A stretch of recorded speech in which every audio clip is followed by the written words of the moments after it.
Thanks for listening to WBUR, made possible with support from Wistia and ZipRecruiter, presenting Endless Thread, the new podcast that brings Reddit, the front page of the internet, to your earbuds.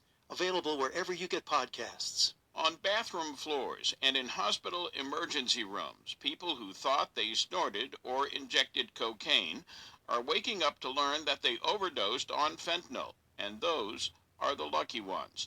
The powerful opioid that has multiplied deaths among heroin users is now showing up in cocaine, threatening to expand the scope of the drug addiction epidemic. WBUR's Martha Biebinger reports. There are stories about college students snorting a line of cocaine during a campus party and overdosing, of 30, 40, and 50-year-olds celebrating their big birthday and keeling over, and of regular users who feel the expected rush and then fall asleep. If these moms and dads or sons and daughters use cocaine alone or without naloxone, brand name Narcan on hand, some aren't waking up. Chris was a kind soul. He was the type of kid that would give the shirt off his back. He was the cuddler of my family. He liked to hug and make sure everybody was okay. Lisa Bennett's son Chris developed an addiction to pain pills when he was 15, after a skiing accident. The Taunton native had been off opioids for at least 10 years when he overdosed in November of last year. It was just a total shock.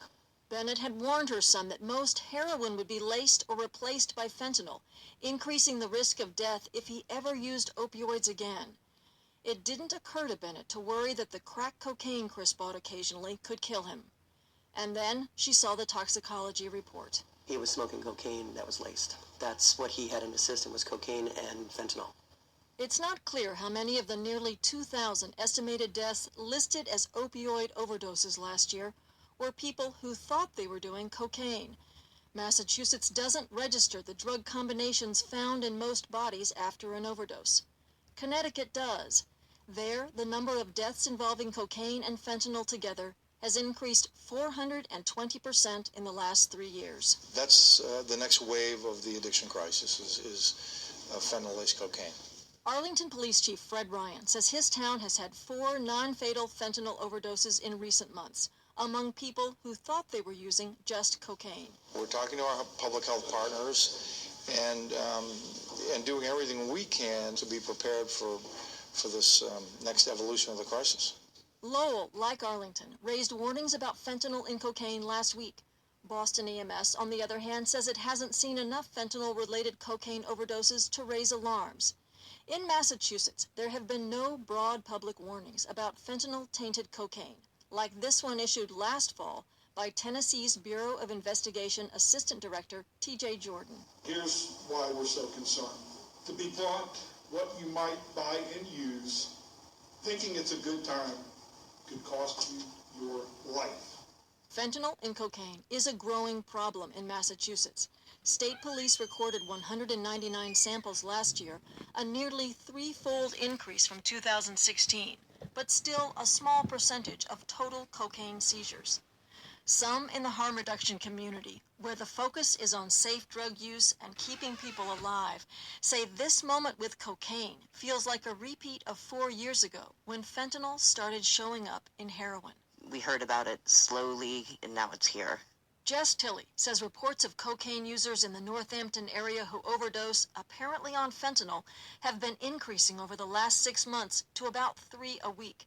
Tilley and other outreach workers are devising plans to warn college students and concert goers. We don't want to cause widespread panic, but with how deadly fentanyl is, I believe we really need to get the word out there that it could potentially be in every batch of cocaine.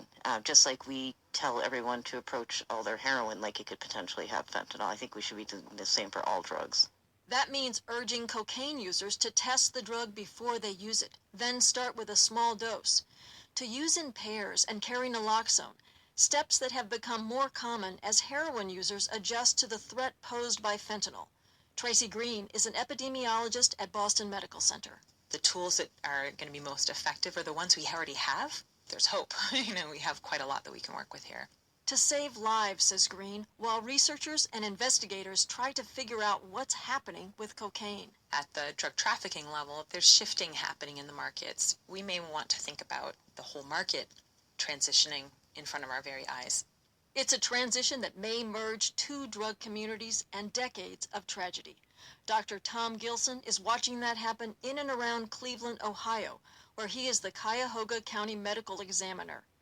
Gilson says fentanyl mixed into cocaine is the main reason overdose deaths among African Americans have increased 14-fold in the last 4 years. The epidemic itself really started in white suburbia, and then with fentanyl and the cocaine market, we started to see more African Americans and drug overdose deaths. So how and why is fentanyl winding up in bags of cocaine? Some researchers say it looks to be accidental, a product of messy packaging rather than malicious intent. But Gilson, as well as many law enforcement agents, drug users, and recovery providers, say cartel leaders are using cocaine to expand the market of people addicted to opioids. Raphael buys cocaine and other drugs, often several times a day, on the streets of Boston. People were just using cocaine occasionally, now they're using cocaine every day. Because of the fentanyl. Mm-hmm. It's all about making them need the product.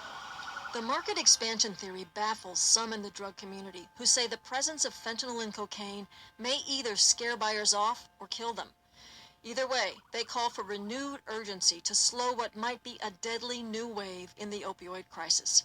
For 90.9 WBUR, I'm Martha Biebinger.